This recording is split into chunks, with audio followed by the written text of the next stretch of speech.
ህዝቢ ኣበዳሳ ቃልስና ብሓድነት ንኾን ኣለዎ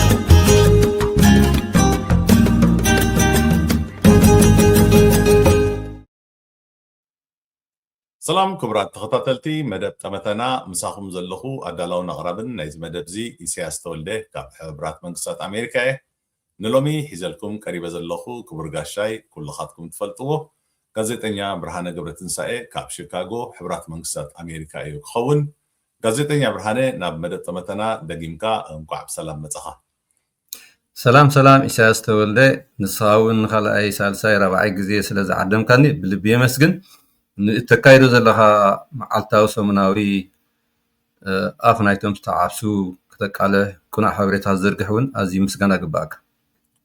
ይቐኒለይ ክብረት ሃበለይ ጋዜጠኛ ብርሃነ እምበር ክቡራት ተኸታተልትና ሎሚ ኣብ እዋናዊ ኩነታት ወይ እዋናዊ ጉዳያት ኢልና ዝሓሰብናዮም ዛዕባታት ኢና ክንዘራረብ ምስ ጋዜጠኛ ብርሃነ ንስኻትኩም ድማ ከተዳምፁና ሓሳባትኩም ድማ ኣብ ኮመንት ከድኩም ሼር ክትገብሩ ወይ እውን ኣብ ዝታሕቲ ዝዘውር ዘሎ ትሪእዎ ዘለኹም ብኢሜይል መልክዕ እውን repm2023@gmail.com ኢልኩም ክትሰዱልና ትኽእሉኹም ኣብዚ ናይ repm መደባት እንገብሮ ኣብ ጠመተና ይኹን ኣብ ካልኦት መደባትና ክትከፋፈሉ ምስ ደልዩን ከምኡ ኣነ ሓሳብ ኣለኒ ክቐርብ ደሊ ኣብዚ መደብ እዚ እንድሕር ትብሉ ኮንኩም እውን ክትመፁና ከነካፍለኩ ኣሚን ሓሳባትኩም ክትህቡ ህዝባዊት ሜድያ እውን ስለ ዝኾነት ንኹልኻትኩም ክፉት ማዕድ ኣሎሞ ኣብ ዝደለኹም እዋን ክትሓቱና ትኽእሉኹም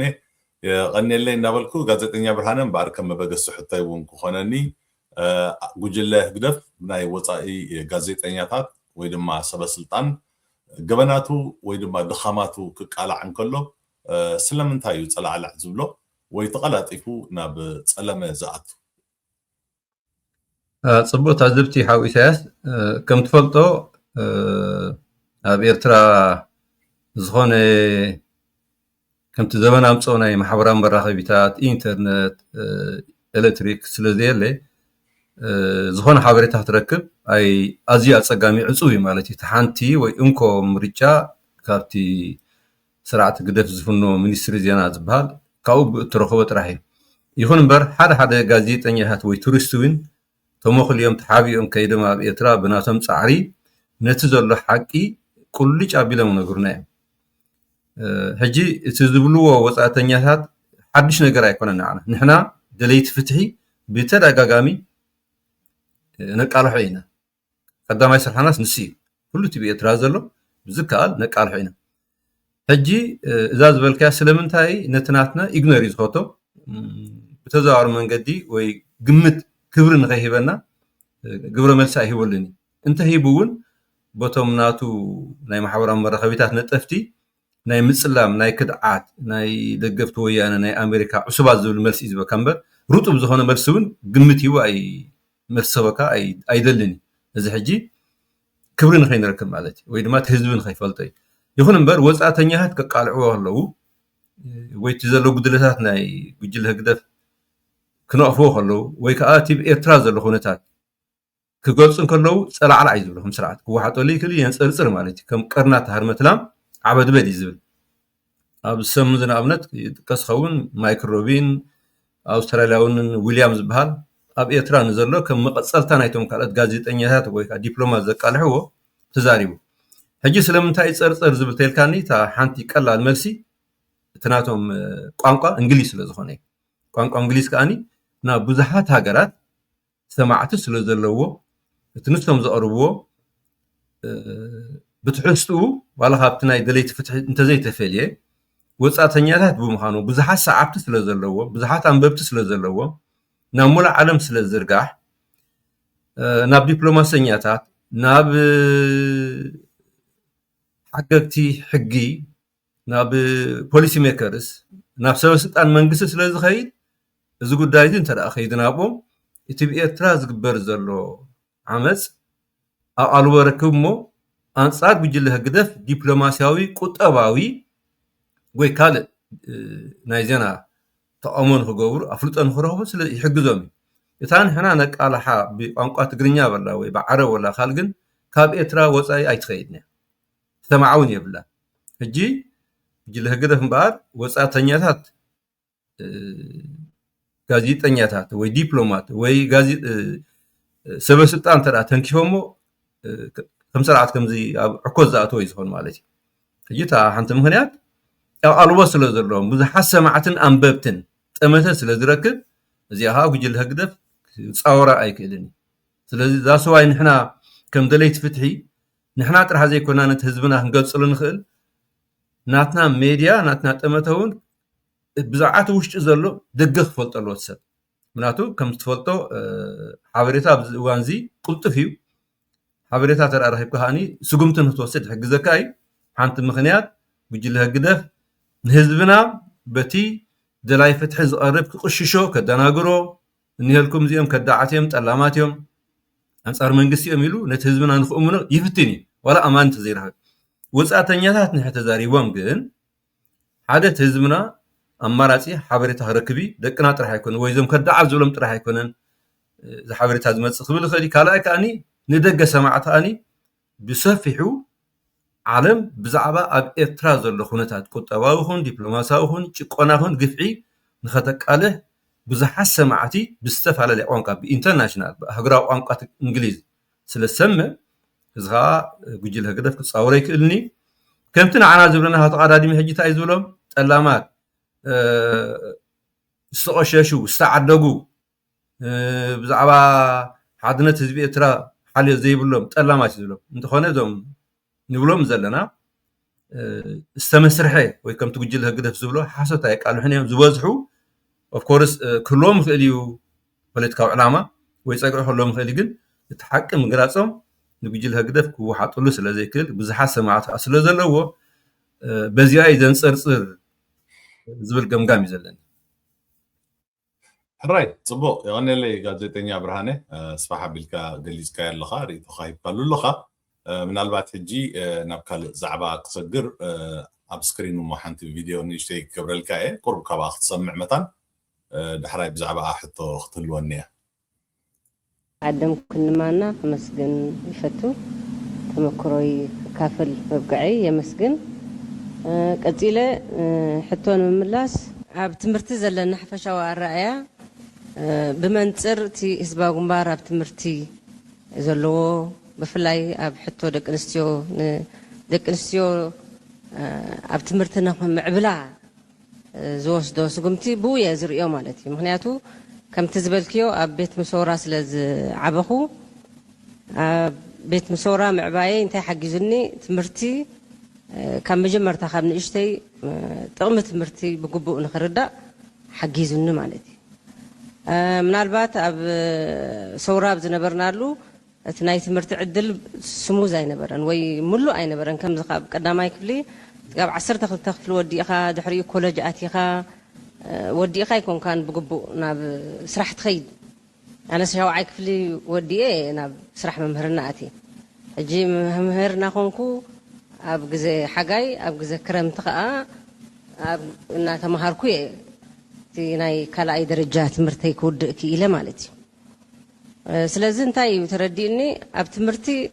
ناي بحق ناي تمرتي سب كتكون تكون كات عريض لك علامة يدليك مالتي لازم ممهر مسكون كوشا وعيك في الخلق ممهر انتايو نتتحتي خازو اللوخ تمهر تخلي هاجن لعلي خازو اللوخ تمهر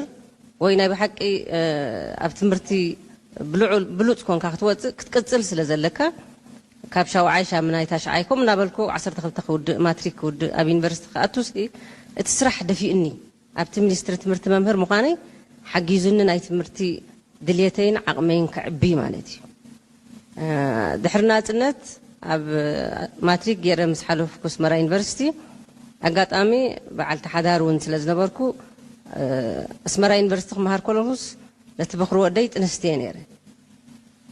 جنت قدامي عمت بدهو سلازلني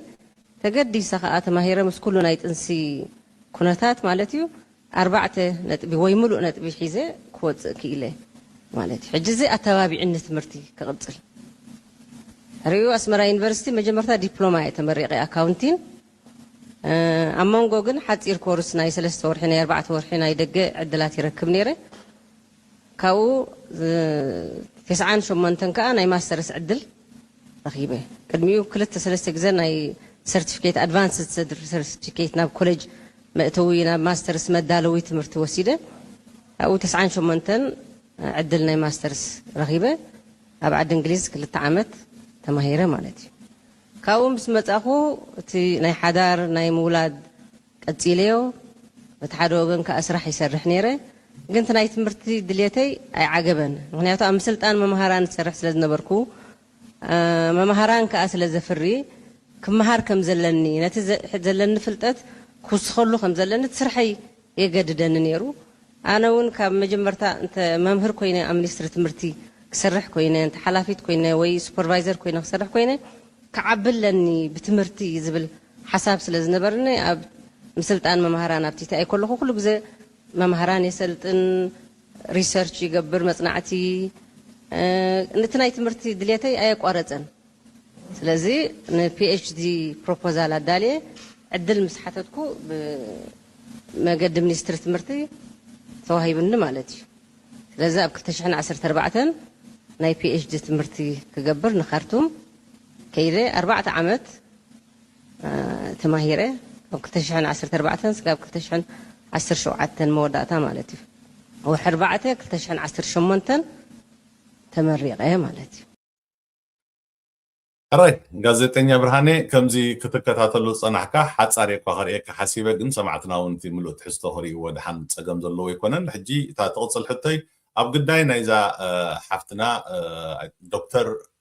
حليمه محمد يتبهل جي ابزي مينستري ناي تمرتي تمزيزا زلا اموني نتي تمرتا زملكت ولا حنتي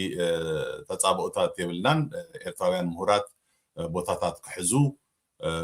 نساط راح هنا يكونتن حيالو إرفاقان مهورات اللو أو تعدي هنا بدقة السي يكونن تي كندي أتوكري مالتي أبزحتو زيا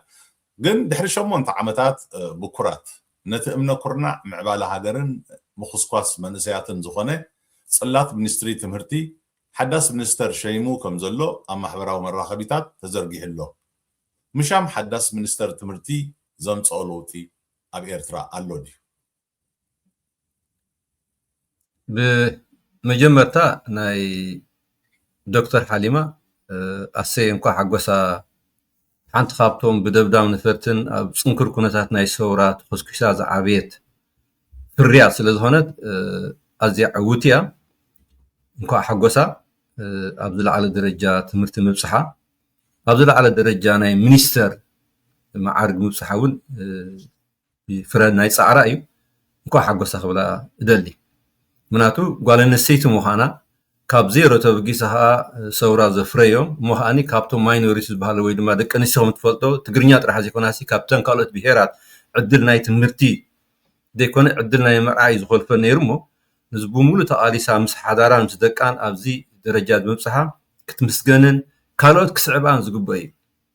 نابت حتها خملس منستر تمرتي حدا خابتوم من خورنا ناي معبالن مخصوص من اسياتن نايدق مهنسان كمتي والكملاهي اساس ابز حلفسهم زبلو عم سب يبلنان كيلاتات يبلنان درجات منستر تمتي خلص علو بزح تزاري منيرو حجي ممصا ناي دكتور حليمه اب منستر تمتي زمصلوتي علو دتكاني تملسي انتاي يلا مناتو كلتنا تاي كونن اب ززارب زل حج ات منستر تمرتي نمنتا شومنت عامتنا ابنت منستر كي تغبرو لصنيح نمخانو ابي اترا ولا اتوم زلو منستراتون اب زحالف تويسي نيره بيغجله هكذا وي بيساس عبللهم سلازخدو ترغم زلهم ايكون كم تغبو ايسرحنيم كلتا هالوم اي هالوم ايسرحنيم طلبناتنا جن طلبنا حزب اترا جن منسترات مشام زي كونه نبعلو تي ابسطا نل 34 عام زلو اساس تغيرنا ندلي زلو نصيب بمجمل غير زلو مخنياتو بملؤ صلاتات بملؤ عدلات بملؤ داغم حساب بملؤ مسلنا حزب اترا اب حاده ولقسب اب عدهالو حكيلو زلو تطقليلو سلازلو منستر امص منسي امص صعد امص زمص لوطي يلا سلمتايتت كان تقلفي ابتي اب اساس يزل اساس خمس دولار يزغبرو اساسيو ብናቱ ውጥን ዝገበር ሕጂ ምምፃእ ናይ ዶክተር ሓሊማ ንዓይ ከም ዝመስለኒ ዝኣረገ ሸሪጥ ወይ ካሴት ኣብ ሓድሽ ቴብ ምስኳዕ ኮይኑ ይስምዓኒ ምክንያቱ እቲ ቴብ ሸሪጥ እንድሕር ኣሪጉ ወላ ሓድሽ ጎል ትርጉም የብሉ ወይ ድማ ዕስማን ሳልሕ ቅመጠላ ፀኒሐ ወንበር ሚኒስተር ትምህርቲ ስለነበረ ቀዲሙ ናብ ሰመረ ርእሶም ከይዳ ሰመረ ርእሶም ጥቀመላ ነበረ ዝኣረገ ሰድያ ሕጂ ናብ ሓሊማ መፅያ ኣላ እንታይ ለውጢ ተምፅእ ክትቅየር እንደልያ ዘለና እኳ እታ ሰብ ጥራሕ ዘይኮነት እታ ዝኣረገት ሰድያ እታ ዝኣረገት ፖሊሲ እታ ዝኣረገት ፍልስፍና ክትቅየር ኣለዋ እንድሕር ሓሊማ ምስቲ ሓዳሽ ሰድያ ወይ ወንበር ክትሳነ እንድሕር ኮይና እሳ ከዓኒ ፖሊሲ እንድሕር ብሓደ ውልቀ ሰብ ዝኸይድ ኮይኑ ስርዓተ ትምህርቲ ብቁዋም ዘይምእዘዝ እንድሕር ኮይኑ ሓጋጊ ፈፃሚ ፈራድ ኣካል እንድሕር ዘይሊ ኣብ ኤርትራ ሚኒስተር ኣምፅእ ኣብርሃም ቀይሮ ኢሳያስ ኣምፀየ ብርሃኑ ቀይሮ ትርጉም ዘሎ ይኮነ ንዓይ ሕጂ ሓሊማ ክእለት ክህሉ ክእል ይኹን እምበር ኢሳያስ ብዝብላ ወይ ጉጅለ ህግደት ብዝብላ ወይ ድማ ፖለቲካዊ ጉዳያት ብዝብላ እያ ትኸይድ ንሳ ፈልከት ኢላ ብናታ ክእለት እቲ ሞያ ክተንፀባርቀሉ እትኽእል ዕድላት የብላን ስለዚ እቲ ለውጢ ክመፅእ እንድሕር ኮይኑ ናይ ብሓቂ ለውጢ ክመፅእ እንድሕር ኮይኑ ናይ ውልቀ ሰባት ምቅያር ዘይኮነ ናይ ፖሊሲ ናይ ስርዓት ናይ ፍልስፍና ክቅየር ኣለዎ ተዘይኮይኑ ሰባት መጀመርያ ትምድብ እሞ ድሓርቲ ፖሊሲ ኣብ ልዕሊኦም ተውድኦ ግምጣል እዩ ትኸውን ዘለዎ ግን መጀመርያ ፖሊሲ ቁኑዕ ምሕደራ ትነድፍ ተርቅቕ ሽዑ ነቲ ፖሊሲ ዝትግብርዎ ሰባት መን እዮም ኢልካ ከዓኒ ክኢላታት ኣምፂኻ ኣብ ልዕሊ እቲ ፖሊሲ ተቐምጥ ሕጂ እቲ ፖሊሲ 34 ዓመት ዝደገለ ዝጠቀረ መምሕያት ዘይብሉ ብሓደ ሰብ ዝተዓብለለ ኣቦቱ እውን ከለዎ ምምፃእ ናይ ሓሊማ ትርጉም ዘለዎ ኣይኮነን ምክንያቱ ክሰርሕ ኣይትኽእልን እያ ብዙሓት ሚኒስተራት ብዙሓት ክኢላታት ዓዶም ገዲፎም ኣብ ስደት ሰፊሮም ዘለዉ እኮ ሓደ ምክንያት ክሰርሑ ስለ ዘይከኣል እዩ ኣብ ኤርትራ ድማ ደጋጊምና ንብላ ዝሰርሕ ዓቕሚ ሰብ ዘይኮነ ተሳኢኒ ዘሎ ዘሰርሕ ፖሊሲ ዘሰርሕ ምሕደራ ክሳብ ዘይሃለወ ንዓይ ምምፃእ ናይ ዶክተር ሓሊማ ደምፆ ለውጢ የለን ንኣብነት ናይ ሳዋ ብምሎም ዘመናዊ ሳዋ ዝኸዱ ዘለው ተምሃሮ ኣብ ካልኣይ ደረጃ ክውዱ ከለዉ በዓል ሃይሊ መህፅን እዮም ዝውስኑ ወይ ድማ እታ ናይ ምዘናን ናይ ነጥቢ ትምሰባት እዩ ሕጂ ዲቲንክ ሓሊማ ነዚ ጉዳይ እዚ ኣብ ሳዋ ዘሎ ክተማእክሎ ነጥቢ ከም ዝኸውን ኣለዎ ኣብዚ ክመሃሩ ኣለዎም ኢላ ክትውስና ኣይትኽእልን እያ ንምንታይ እቲ ሓንቲ ኣብ ኤርትራ ነበረት ዩኒቨርሲቲ ዓፅያ መንእሰያት ኣብ ኣስመራ ክርኢ ዘለኒ ንዕኡ ስጋኣት እዩ ስለዚ ናብታ ተንምዝዛ እቲ ክኢላ ክመፅእ ክእል እዩ ኣብ ኤርትራ ግን ኣብ ደገኹን ኣብ ወፃኹን ዝምደቡ ሰባት ወይ ዝምእዘዙ እዮም ንጉጅለ ህግደፍ ወይ ከዓ እንድሕር ተቃይሞም ከዓኒ ክእሰሩ እዮም ወይ ክድስክል እዮም ስለዚ ሓሊማ እውን ክልተ ዕጫ እዩ ዘለዋ ክልተ ምርጫ እዩ ዘለዋ ሓደ ምርጫ እቲ ዝኸውን ዘሎ ማለት ክታብ ኢሳያስ ዘሎ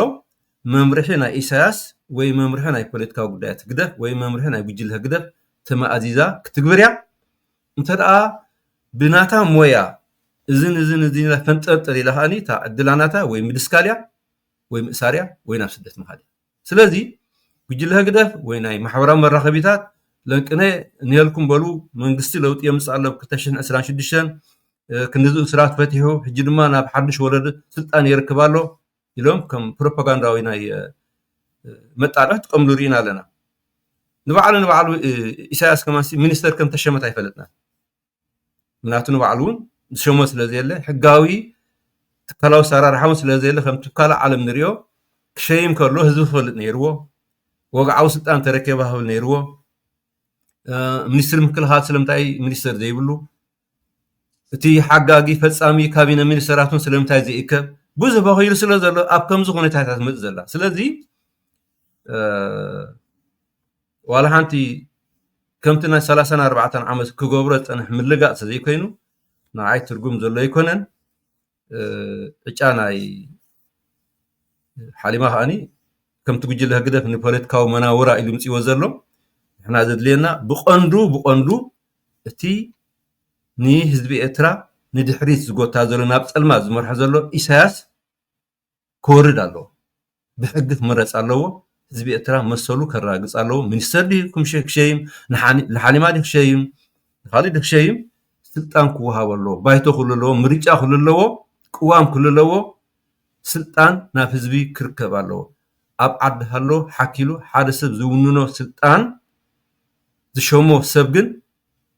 مطفي غزيه تزي كوينو نبروباغاندا تزي كوينو ناي بحقي اب إرترا نزلو سرعه تمرتي لوط زمص من اسايات نخي سددو اب عدم نخمهارو ادلا سرح نخرخبو زعدم ايكونه رايت غازيتنيا برهانه بار نابكال انفتك اخوستك حجي بمقصال بزحلفه دكتور مايكل روبن اب إرترا ناي سرعات لوط خغبر بريزيدنت ترامب ناي امريكا قمت كهبو زحبر صفيح انت تصحيفو نيرو ريخان تونكا نتي نس صحافو بخمي خاطريو وي بخمي يزرأسكي زي مايكل روبين حد خابتن فلطات تنتنت بوليتيكا دبلومات صلوا زلو سبي تنس صحافو بريزيدنت ترامب اب إرترا لوط سرعات كمص اقمت كبلو سرح للو حسول للو زبل مزهاخري انا بخلت منقد يزريو بسكفتان باونتان مهناتو اذا مايكل روبين اقريبو زله قداي ني ترامب زملكتا يكون نعنا إرتراوان دليت فتحي نتم نيچقون زلنا نتم واناتات مريت نتم سب قداي كملكتنا زغبو نحنا كنغبرو سلازي قالنا نحنا سلسنتنا نحنا سلازدخلنا قداينا بدقه تتختيخو لو تخمص يعدم الله كم تفضل حاوي سياس كل جزء انترا بدقه لو تخمص خوينو سبب حيز مثل مناتو امريكا فنزويلا امنت ني مرحنايت بريزيدنت ماريكا اوصيات الله مالتي مادرو هجي كل جزء خم دليو امريكا تاتخولانا بزخونو بوتا نتي تاتو زله حزبي سلاز حاليت ليكونت ترخبو نغير سلازي كاب دغه حاجه نغير كوها خلو حدا ነገር ከም ዝሓቱها ትፈልጥ ኣለካ ኣብዛ ዓዲ እንታይ እዩ ነፍሪላንች ይዝባሃል ብነፃ ዝወሃብ ምግብስ የለ ስለዚ ክትከፍል ኣለካ ማለት እዩ ስለዚ ጉዳይና ናብ ግዳማዊ ምትእታው እንድሕር መፅዩ ካልእ መዘዝ ከም ፃልና ስለ ዝኽእል ከም ኣሰር ናይ በዓል ሊብያ ከም ናይ በዓል ሶርያ ከም ናይ በዓል ሶማልያ ናይ በዓል የመን ዓይነት ሽግራት ናይ ሱዳን ፀገማት ክመፅና ስለ ዝኽእል ብጥንቃቐ ክንሕዝ ኣለና ጉዳይና ታቂና ክወፅእ የብሉ ይኹን እምበር ለውጥ ንዘሊና የስ ንዘሊና እዚ ብኤርትራ ንልዕል 34 ዘድኬና ዘድሜና ዘሎ ክፅረግ ንደሊና ኣቦትኡ ሓደ ዲሞክራሲያዊ ስርዓት ክትከል ንደሊና ይኹን እምበር ብዘይናትና ተሳትፎ ንሕና ተገሊና ተፀጊዕና ሰብ ውራይ ሰብ ጉዳይ ከለና ኣሜሪካ ምፅኹም ንኢሳያስ ወሰድልና ድሕሪየ ኸ እንታይ ይኸውን ተዳሊኻ ዲኻ سلمتاي غادي دقه تعدم زلا سلمتاي بعدها تقبر زي تخد سلمتاي زي تسمر زحجي امريكا مؤتاوني امريكا راح يكون دحري مؤتاوني امريكا زمص سبب قال لذي بتنقا هري علنا حجي ابز حجي سبات بغيغا خير دو ملوط اساس قصل يحسب زلها زبرقته مصل اساس قصل يكون اساس عدمين خحصه نحنا نسرح واناتات نهون منقص أمريكا هون كالوت إجامون كبركتو صوته قورو دبلوماسا وركبات كوارزو قداتات قور نت منقص نتي كندي نت هاجر زحمسا زلو نت هذب زيكو نت زحمسا زلو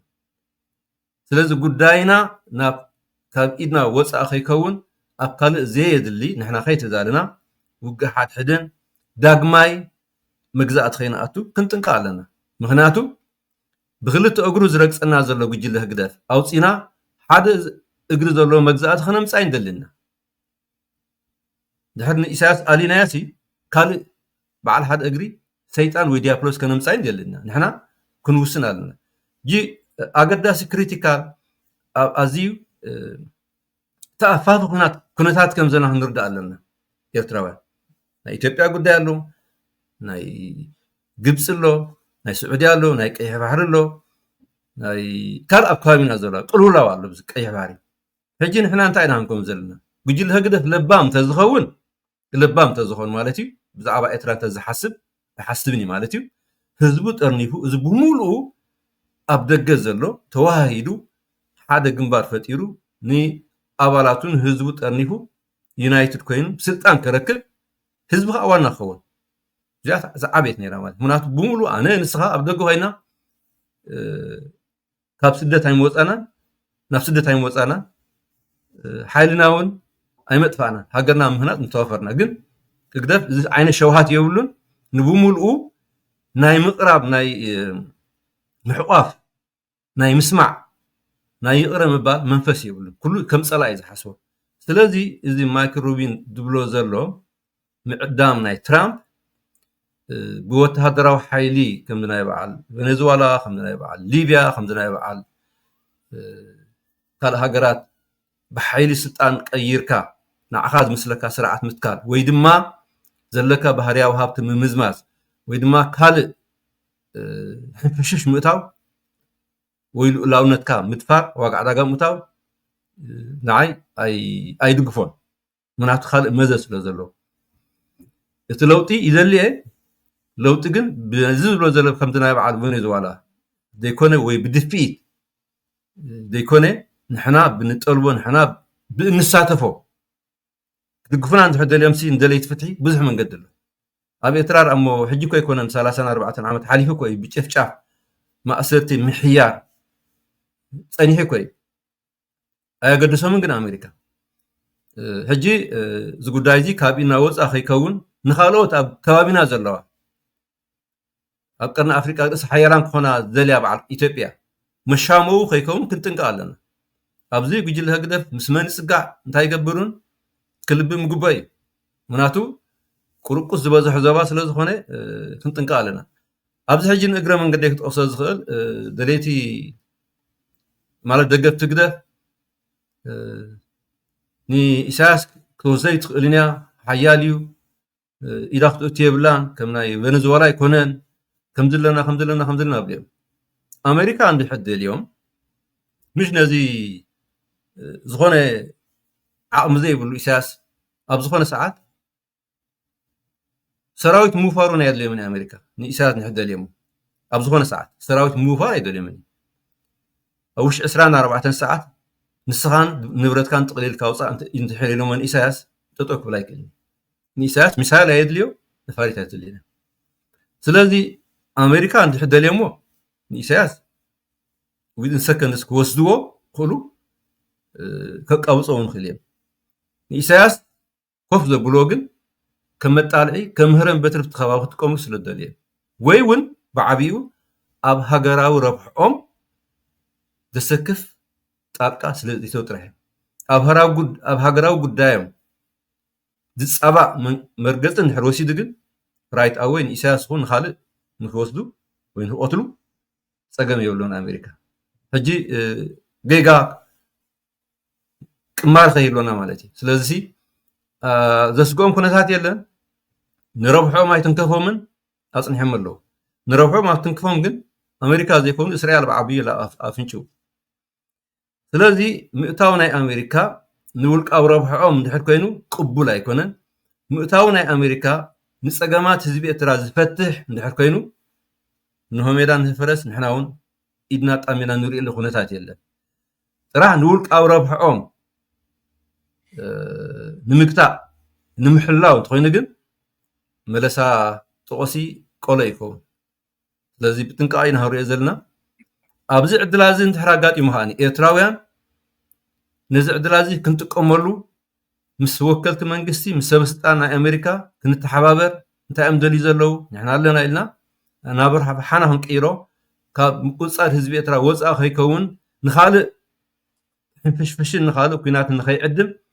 ብጥንቃቐ ክንሪኦ ኣለና ምስ ጥንቃቐ ኢና እቲ ዝመፅእ ዘሎ ጠለባት ክንምልሶ ዘለና ዝብል ኣረኣዩ ዘለና ሕራይ ፅቡቅ ጋዜጠኛ ብርሃነ ክቡራት ተኸታተልቲ ምስ ጋዜጠኛ ብርሃነ ካብ ሺካጎ ሕብራት መንግስታት ኣሜሪካ ኣብ እዋናዊ ጉዳያት ኣልዒልና ኢና ንዛረብ ዘለና ጋዜጠኛ ብርሃነ ደራስን ጸሓፍን ከም ትሪእዎ ዘለኹም መጽሓፍ ብርሃናት ጸልማት እትብል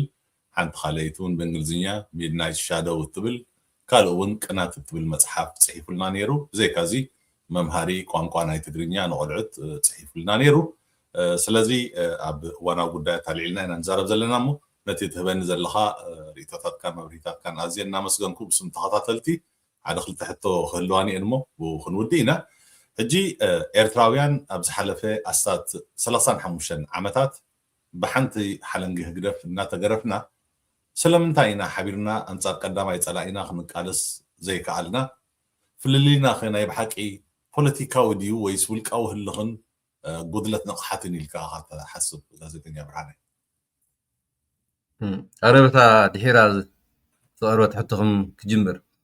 ሕጂ ፍልሊ ናይ ኤርትራውያን ሲ ፍልሊ መቸም ከም ንፈልጦ እዚ ኣብ ደገ ዘሎ ማለት እዩ ኣብ ውሽጢ ዘሎ ፈቲዩ ጸሊብ ትሕቲ ጉጅለ ህግደፍ ተረጊጹ ዝኸይድ ስለ ዝኾነ ርእይቱ ኣብ ማሕበራዊ መራኸቢታት ዝወፅእ ኣይኮነን ዝበዝሕ ህዝብና ግን መግዛእቱ ጉጅለ ህግደፍ መሪርዎ ፈጊዕዎ ይሳቀ ከም ዘሎ ንፈልጥ ኢና ምስ ስለ ዝኾነ ኢኻ ስደድን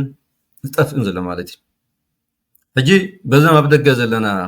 ደለይቲ ፍትሒ ንብል ወይ ንለውጢ ንብል ሓደ ዓብዪ ክፋል ነቲ ስርዓት ዝድግፎ ኣሎ ማለት እዩ ኣብ ምድጋፍ ናይ ስርዓት ንኣብነት ሓደ ዓይነት ኣይኮኑን እውን ፍልሊ ኣሎ ኣብ ምቋም ናይ ስርዓቱ ኣብ ደገ ደለይቲ ፍትሑን ሓደ ዓይነት ኣይኮኑን ብዙሕ ፍልሊ ዘለና ንባዕልና ውሽጥና እቶም ደለይቲ ፍትሒ ንባሲ ብዙሕ ቀጸላታት ዘለና ኣብ ደገፍቲ ናይቲ ስርዓት ከዓ ብዙሕ ቀጸላታት ኣለዎ ንኣብነት ብንብረት ክኸውን ይኽእል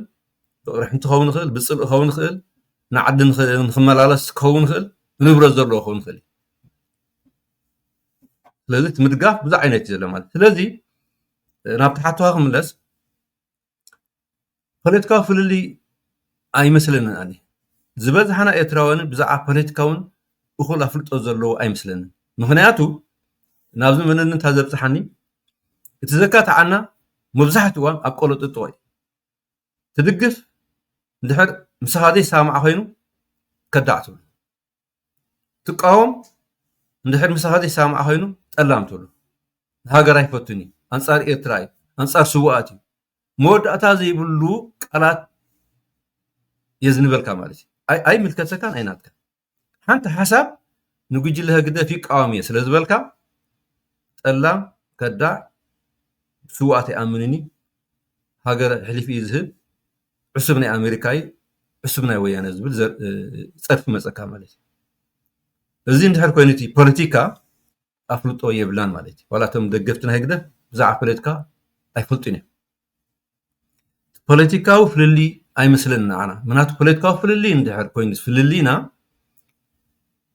ኣሜሪካዊ ንኣብነት ኣብ ዝተፈላለየ ፖሊሲ ኣብ ዝተፈላለየ ጉዳያት ይካትዑ ዲሞክራቲክ ሪፐብሊካን ዝበሃሉ ካልኦትን ኣለዉ ኣብ ጉዳይ ሃገር ዋጋ ዕዳጋ ኣይገብሩን እዮም ኣብ ጉዳይ ፖሊሲ ኣብ ጉዳይ ምሕደራ ኣብ ጉዳይ ናይ ወፃኢ ዝምንሃት ግን ኣብ ዝተፈላለየ ጉዳያት ናይ ውሽጥን ናይ ደገን ይካትዑ ኣብ መወዳእትኡ እቲ ዝእመነ እቲ ጭብጢ ፋክት ኣቕሪቡ ዝእመነ ይረትዕ ማለት እዩ ወይ ኣብ ስልጣን ይመፅእ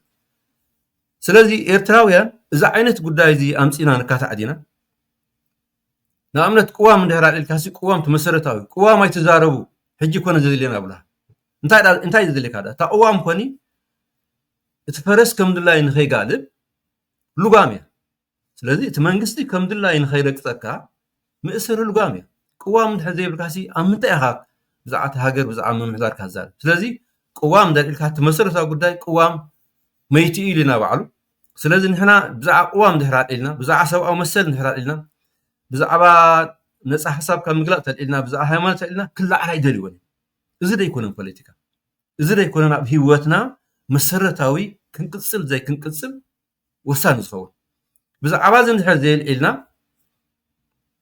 ኣብ ካልእ ጉዳያት እንድሕር ንዛረባ ኣለና ንሕና ብዛዕባ ፖለቲካ ኣይኮነን ፍልልና ብዛዕባ ውልቃዊ ቅርሕንቲ ፅልኢ ላክ ኦፍ ኢንፎርሜሽን ወይ ከዓ ጉድለት ንቕሓት ብሱላት ኣይኮነን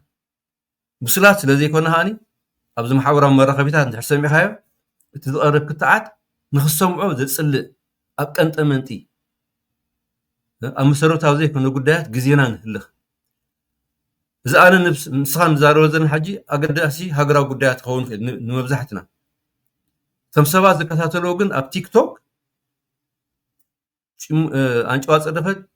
دومس أدفت زعينته أب مسروتا وزي كنا صرفن زلفان أشهد كتاتلو سلازي أنا كم زمسلني زبزحنا إيرتراويان بوليتكاو فللي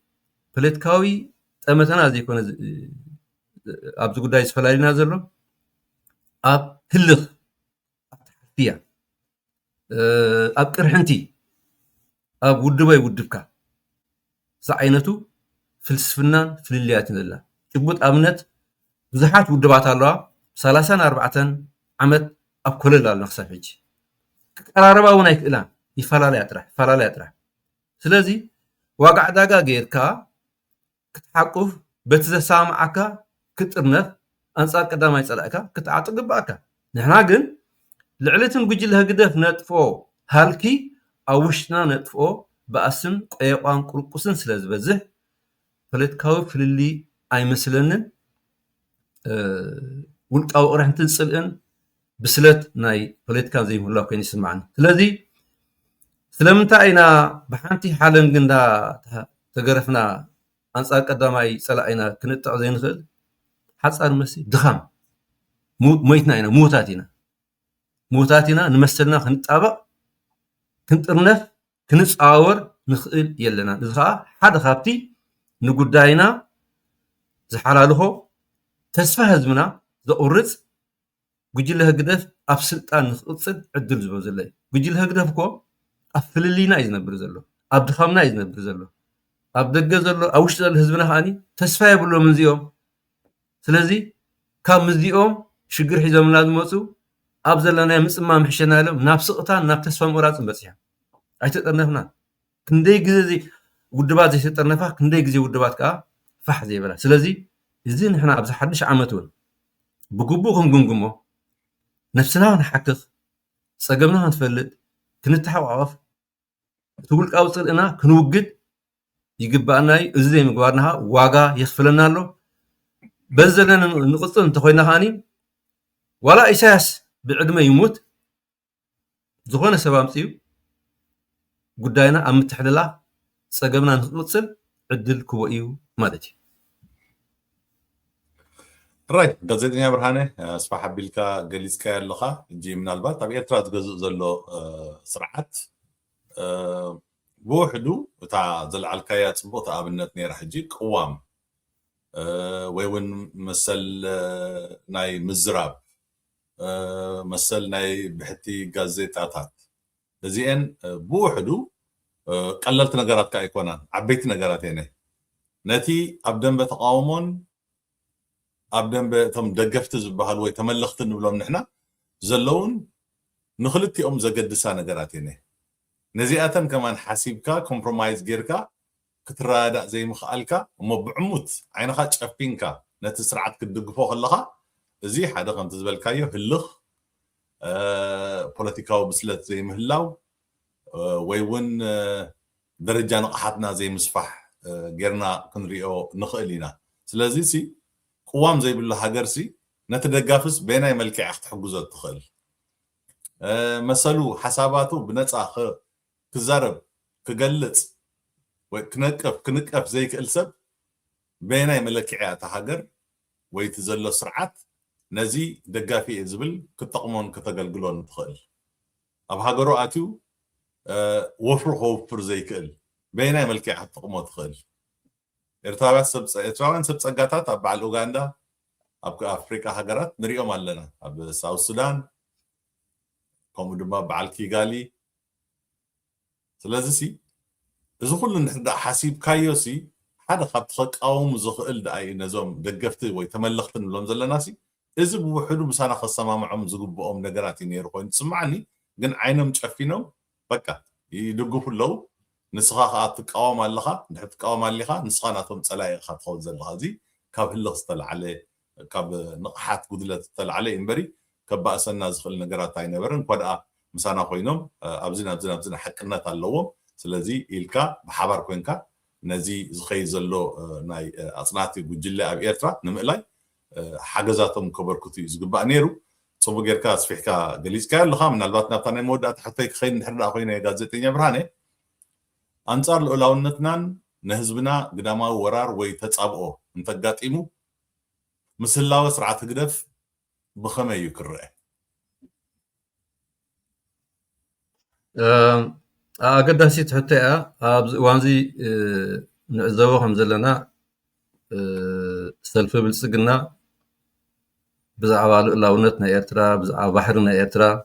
ዳርጋ ብዝሓለፈ 2 ዓመት እናተባራረዩ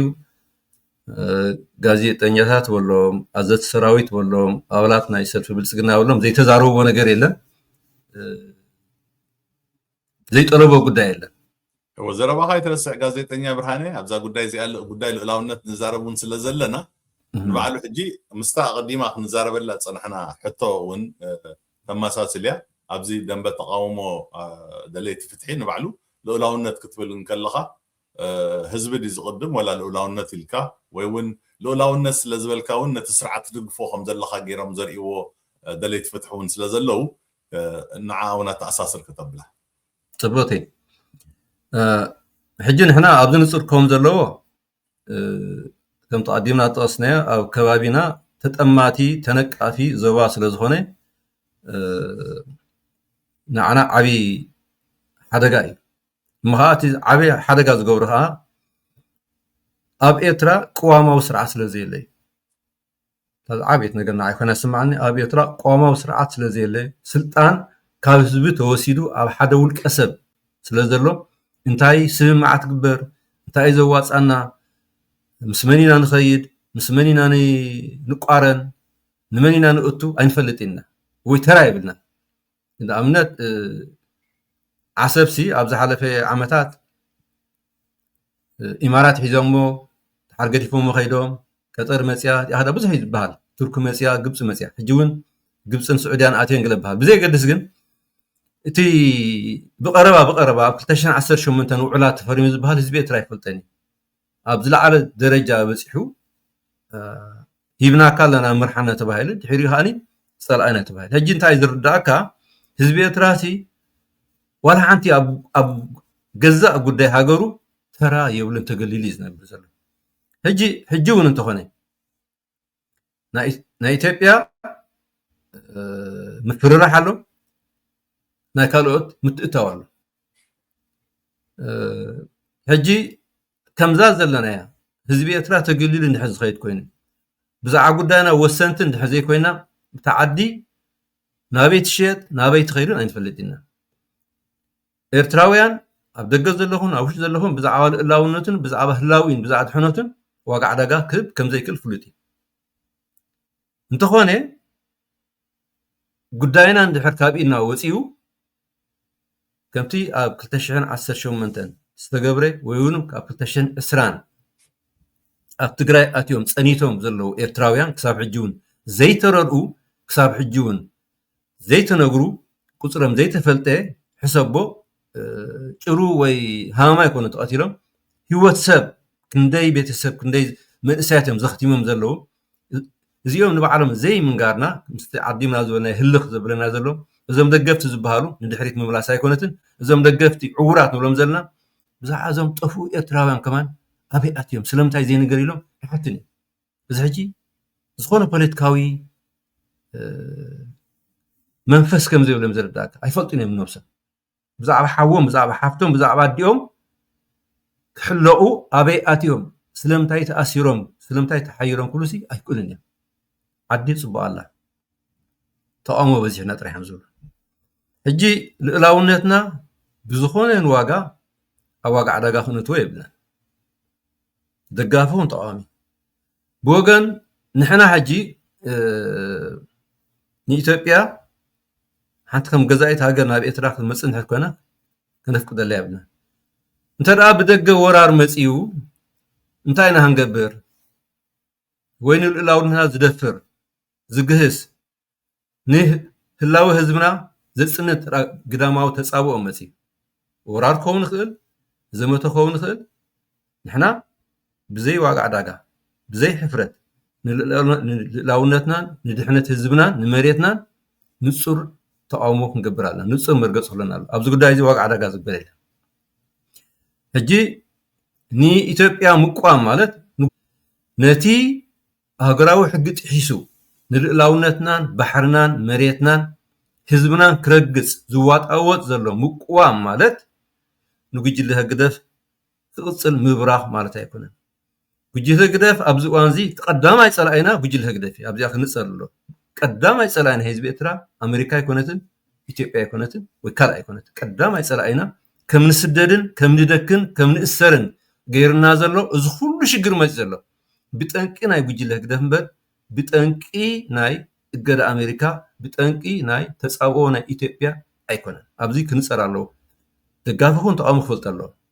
ኣራይ ኣብ ሕጂ ምስኣት ኸደለይ ጋዜጠኛ ብርሃነ ምናልባት ሕጂ ኣብ ደንበ ተቃውሞ ወይ ደለይቲ ፍትሒ ንልኡላውነት ኤርትራ ቀዳማይ ዘድፈራ ጉጅለ ህግደፊ ወይ ዝዘሎ ዲክታተር ዝብሉ እውን ኣለዉ ንሳውን እስክተሓሕዝ ኣብላ እዋ ኣነ ሳማዕ ንልኡላውነት ኤርትራ ዘድፈረ ጉጅለ ህግደፊ ካልእ ኣይኮነን ሕጂ እውን ዘድፍራ ዘሎ ጉጅለ ህግደፍ ንምንታይ እንተልካኒ ጉጅለ ህግደፍ ውልቀ መላኺ ኢሳያስ ኣብ 2018 ደገፍቲ ህግደፍ እንደገና ታካሴት ክሰምዑ ኣይደልን እዮም ወይ እውን ኢሳያስ ከምዚ ማለት እኮ ኢሎም ከዓ ከም ማዕራርሉ ይፍትኑ ኢሳያስ ግን ብቋንቋ ትግርኛ ሓደ ግዜ ዘይኮነ 3-4 ግዜ ደጋጊሙ ሓደ ህዝቢ ኢና ኣይከሰርናን ኣብይ ኣሕመድ ምርሓና ንዓብዱላይ ካኺድ ማለት ተዓዲ ምስ ኢትዮጵያ ዝፈላለያ ነገር የለን ወደብ ዓሰብ ከም ድላይ ከተጠቐመሉ ኣብይ ኣሕመድ ከዓ ብዓፀፉ ከዓ መሊስሉ ሕጂ ንሕና ዲና ከምኡ ኢልና ዘለና ንሕና እኮ የብልናን ከምኡ ንሕና የትፈርና ብቃላት ጉጅለ ህግደፍ ጠሊሚ እዩ ብተግባር ከዓ ጉጅለ ህግደፍ ጠሊሚ እዩ ምክንያቱ ኢትዮጵያ ንኸይትበታተን ዝኾነ ዋጋ ክንከፍል ኢና ኢሉ ተደጋጋሚ ዝዛረብ ኢሳያስ አልኣሚን ወይ ካልኦት ክሳብ ሕጂ እውን ዘሎ ማለት እዩ በዚ ናይዚ ሕጂ ዘሎ መርገፂ ይኮነን ምስ ተጣላለሙ ዝምዘን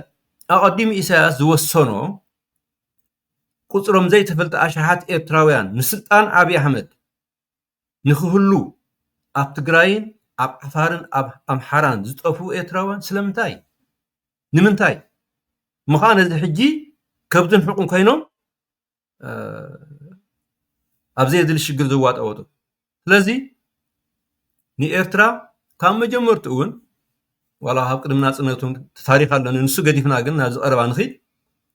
ከም ድላይ ህዝቢ ኤርትራ ብዘይፈልጦ ውዕላት ኣትዩ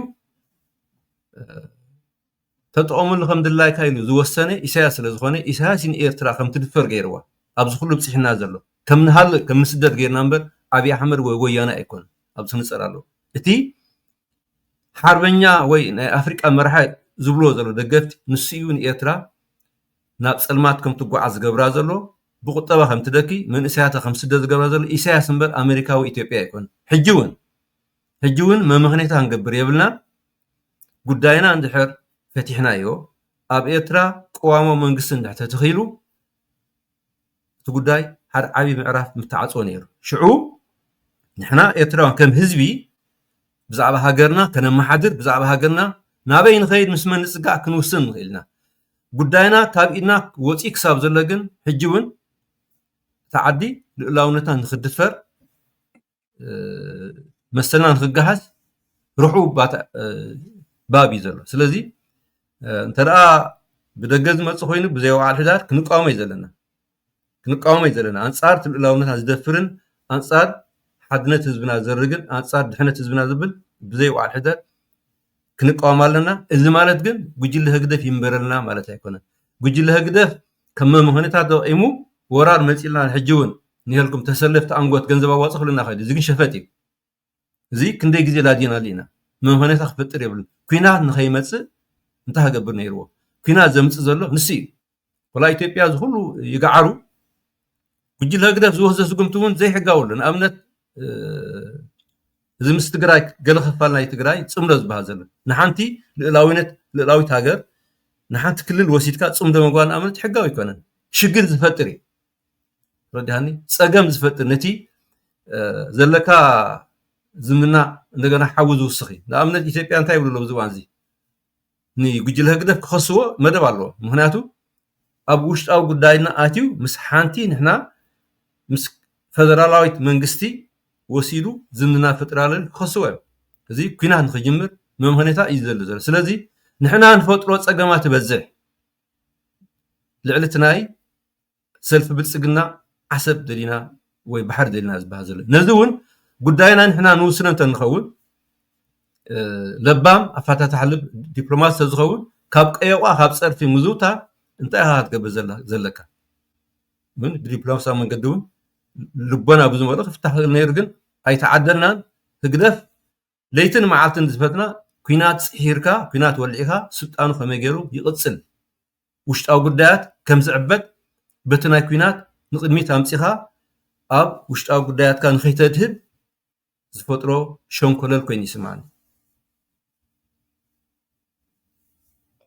ጋዜጠኛ ብርሃነ ብወገነይ ንሎም ዝነበረ ሕቶታት ኣብዚ ወዲእ ኣለኹ ንዝሃብካኒ መብርሂ ብስም ተኸታተልቲ መደብ ጠመተና ኣብ ሳተላይት ቴሌቭዥን ኤርፒኤም ኤርትራን ፓብሊክ ሚድያ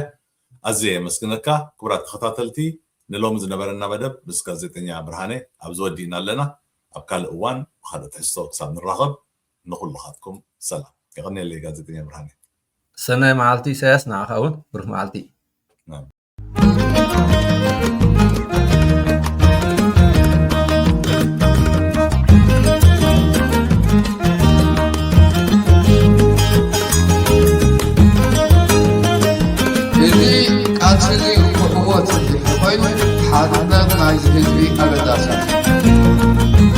ቃልስና ብሓድነት ንኾና